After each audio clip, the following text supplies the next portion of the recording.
if you think of Beetlejuice, they find out they're dead and suddenly they don't know the rules. And then there are all these rules and like, they're just grappling with all of these new restrictions. Here they are in this realm and they can't do what they used to be able to do. And they can only like do a few things. And it's, yeah, very restrictive.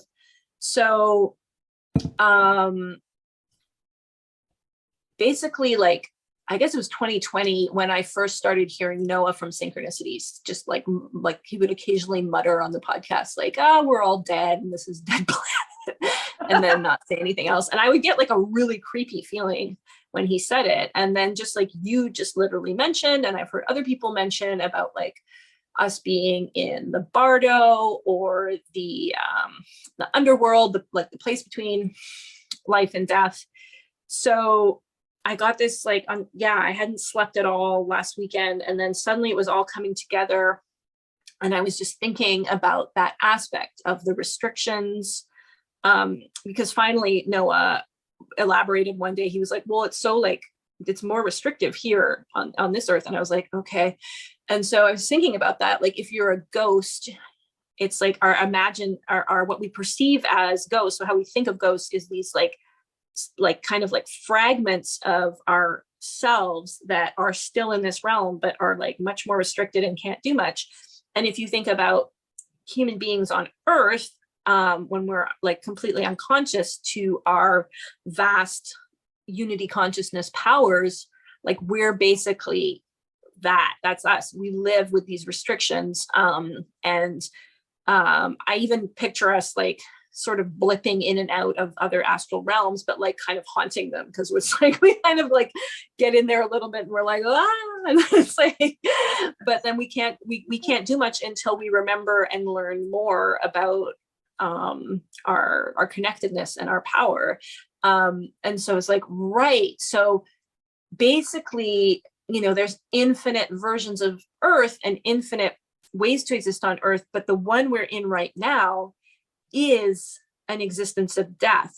So what I was like, okay, so, and as always, I will say that this is, this download is working for me right now. If it doesn't resonate with you, forget it, that's fine. And it doesn't apply to you, but it's not meant to be universal, but it's really working for me right now. So it's like, consciousness, our eternal consciousness goes through so many experiences and experiences so many things. And so it needs to rest and heal and process from those experiences. It needs like a place in quotes to do that. And so what is that but death? Because death is essentially like sleep, and sleep is where we go to rest and restore and heal and process things. So we've got this consciousness that like puts itself into this sleep death mode of existence on Earth to be able to do that. And that is why things can feel so heavy on this planet, and the way that we're living, because we're like processing so much heavy shit here. So it's all reflected in this beautiful underworld. We had, both Keika and I had recently read this incredible description of the Hindu goddess Matangi, who lives in the underworld, and she like, her thing is that she feasts on those things that we consider to be like unclean and remind us of our animalness and are like, have the specter of death in them. So like sickness, things to do with sickness and death and like the body and menstrual cycle and stuff. And she feasts on all of that stuff and alchemizes it. And she's also connected with nature and wisdom and art. So it's like this beautiful transmuting. And then KK had started to have these beautiful downloads about how the underworld is this lovely place that we misunderstand and we kind of project hell dimensions onto it. And so I was thinking about that and I was like, what's a beautiful place that's full of fill? It's like, well, the earth right now.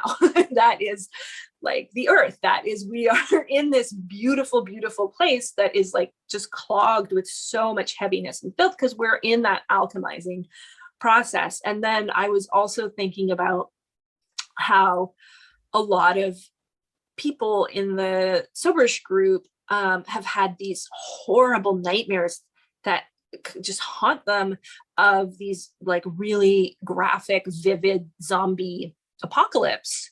And they've expressed concern, like, is this like a prophecy of what's coming?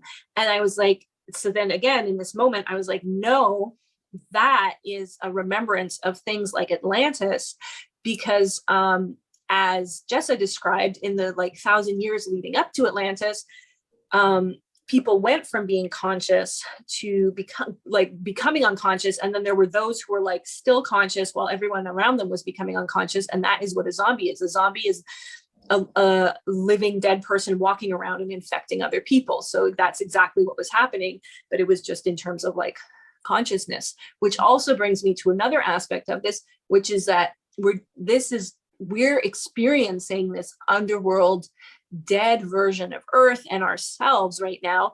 And then we're having this opportunity to do this beautiful thing, which is, instead of having to go through the process of physical death to experience that transformation back into our actual conscious, more alive selves, we're going to get to do it in our physical bodies.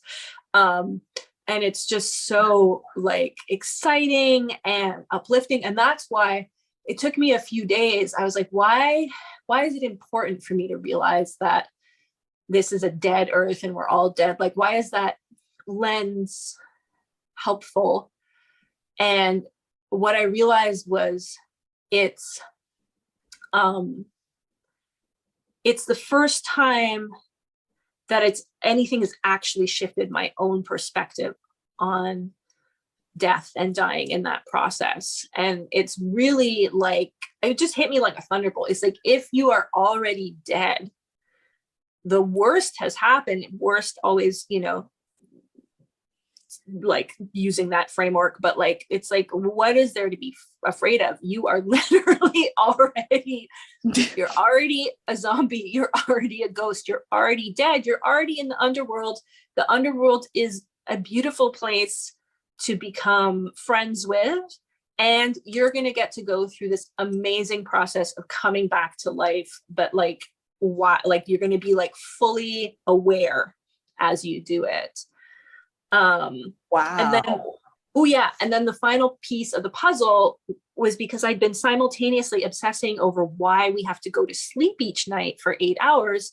And then I was like, well, of course, because death is actually like this form of sleep for our expanded consciousness. Like, our expanded consciousness is out there in a million ways doing a million things.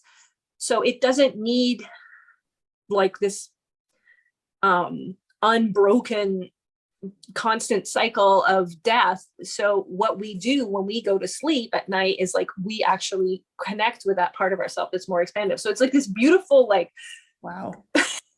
You went into go to sleep, we're like coming back to life a bit more and in our expanded consciousness. And then we wake up and we're in the underworld and we're doing our dead thing, which is also beautiful. And then we're just gonna like, which is also, I think, why some of us are having all these disruptions to our sleep cycle, because our relationship to physical sleep in 3D reality is probably going to shift. The more we become conscious, the less we're going to need to go off and have like 6 to 8 hours of sleep to connect with those things. And like, everything's going to shift. So that was my birthday present for my 40th birthday was, congratulations, you're already dead.